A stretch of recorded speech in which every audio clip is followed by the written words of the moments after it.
Hello বন্ধুরা, welcome to my YouTube channel. তোমাদের সবাইকে আমি আমার এই ছোট্ট ইউটিউব চ্যানেলে স্বাগত জানাচ্ছি। আজকে আমাদের যে প্রথম প্রশ্ন সেটা হলো গিয়ে ঝান্ডা উঁচা রহে হামারা এই গানটি কে রচনা করেছিল? সঠিক উত্তরটি হবে রবীন্দ্রনাথ ঠাকুর, একদম নয়।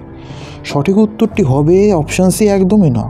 সঠিক উত্তরটি হচ্ছে অপশান বি মানে খ, শ্যামলাল গুপ্ত পার্ষদ। শ্যামলাল গুপ্ত পার্ষদ তিনি এই গানটি রচনা করেছিলেন। কোন গানটি? ঝান্ডা উঁচা রহে হামারা এই গানটি। 2 নম্বর, কোন খনিজের ঘাটতির কারণে পশুদের মিল্ক লিভার রোগ হয়? কোন খনিজের ঘাটতির কারণে মিল্ক লিভার রোগ হয়? সেটা হলো গিয়ে ক্যালসিয়াম। সঠিক উত্তর হবে ক্যালসিয়াম। ঠিক আছে, তারপরের প্রশ্ন, মানবদেহে কোন অঙ্গ রক্ত থেকে ইউরিয়া ছেঁকে বের করে? সেটা হলো গিয়ে কিডনি হবে, লিভার একদমই হবে নয়।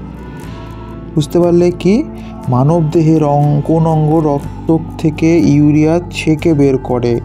এটা হলো গিয়ে সঠিক উত্তর হবে কিডনি। ঠিক আছে, তারপরে অর্থনীতিতে নোবেল পুরস্কার প্রাপ্ত একমাত্র ভারতীয় যে, তার নাম হলো গিয়ে অমর্ত্য সেন। অমর্ত্য সেন তিনি অর্থনীতিতে একমাত্র নোবেল পুরস্কার প্রাপ্ত একমাত্র ভারতীয় ব্যক্তি।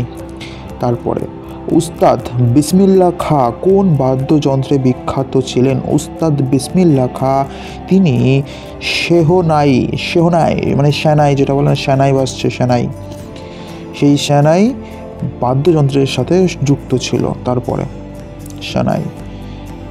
ভারতের শেষ গভর্নর জেনারেল কে ছিলেন? ভারতের শেষ গভর্নর জেনারেল ছিলেন সি রাজগোপালাচারী।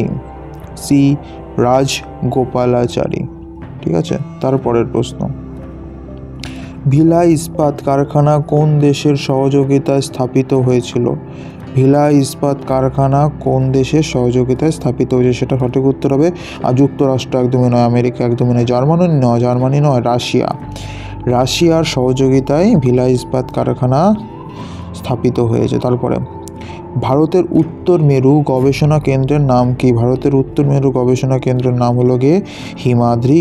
তারপরে বিশ্বের প্রথম মহিলা যিনি মাউন্ট এভারেস্টে আরোহণ করেছিলেন তিনি হলো গিয়ে জুনকো তাবেই। ঠিক আছে, তারপরে পিত্তজ্বর কোন অঙ্গের রোগ? পিত্তজ্বর সেটা হলো গিয়ে কোন অঙ্গের রোগ? এটা হলো গিয়ে যকৃৎ বা লিভারের রোগ। ঠিক আছে, কিডনি নয়, হৃৎপিণ্ড নয়, ফুসফুসও নয়। আর ছোট্ট করে একটু রিভাইজ করে দেখা যাক, পিত্তজ্বর কোন অঙ্গের রোগ? লিভার বা যকৃৎ। তারপরে বিশ্বের প্রথম মহিলা যিনি মাউন্ট এভারেস্টে আরোহণ করে জুনকো তাবেই। উত্তর মেরুতে গবেষণা কেন্দ্র হলো গিয়ে হিমাদ্রি নাম। আর ভিলাই ইস্পাত কারখানা রাশিয়ার সহযোগিতায় স্থাপিত হয়েছিল। তারপরের প্রশ্ন, ভারতের শেষ গভর্নর সি রাজগোপালাচারী। তারপরে উস্তাদ বিসমিল্লাহ খাঁ সেনাই যে বাদ্যযন্ত্র আছে তার সাথে যুক্ত। তারপরে অর্থনীতিতে নোবেল পুরস্কার প্রাপ্ত একমাত্র ভারতীয় অমর্ত্য সেন। তারপরে মানবদেহের কোন অঙ্গ রক্ত থেকে ইউরিয়া বের করে? কিডনি হবে। কোন খনিজ ঘাটতির কারণে পশুদের মিল্ক লিভার রোগ হয়ে থাকে? সেটা হলো কি ক্যালসিয়াম। তারপরের প্রশ্ন, ঝান্ডা উঁচা রহে হামারা গানটি লিখেছিল শ্যামলাল গুপ্ত পার্ষদ। আজকের জন্য এটুকুই। সবাই ভালো থাকবে, সুস্থ থাকবে। জয় হিন্দ, বন্দে মাতরম। চ্যানেলটাকে সাবস্ক্রাইব করে দেবে।